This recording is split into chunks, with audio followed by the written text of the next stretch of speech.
দেশকে এগিয়ে নিয়ে যাওয়ার প্রত্যয়ে সারা দেশ মেতেছে বিজয় উৎসবে। স্বাধীনতার ৫৪ বছরে এসে স্বাধীনতা বিরোধী অপশক্তির উত্থান যেন না হয় সেদিকে সবাইকে সতর্ক থাকার আহ্বান জানিয়েছেন জাতীয় স্মৃতিসৌধে আসা লাখো জনতা।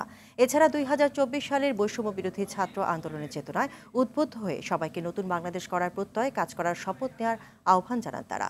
মুক্তিযুদ্ধের লক্ষ্য বাস্তবায়ন ও শোষণমুক্ত সমাজ প্রতিষ্ঠায় নিজ নিজ অবস্থান থেকে দেশবাসীকে আরও সোচ্চার হতে হবে বলে আশা ব্যক্ত করেন মুক্তিযোদ্ধা ও বুদ্ধিজীবীরা।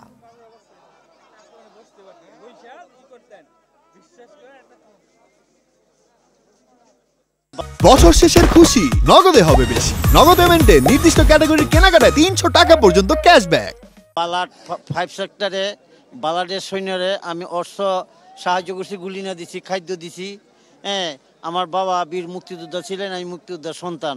9 মাস যুদ্ধ, এমন মুক্তিযোদ্ধারা 2 দিন 3 দিন আনা খাওয়া রয়েছে। যে স্বপ্ন নিয়ে বাংলাদেশ স্বাধীন হয়েছিল, আজকে আমাদের লক্ষ্য এবং উদ্দেশ্য হচ্ছে তাদের সেই অসমাপ্ত স্বপ্নকে সফল করা, এবং সেজন্য আমরা সবাই মিলে অসাম্প্রদায়িক শোষণমুক্ত সমাজ গড়ার জন্য আমরা সবাই একসাথে লড়াই করব।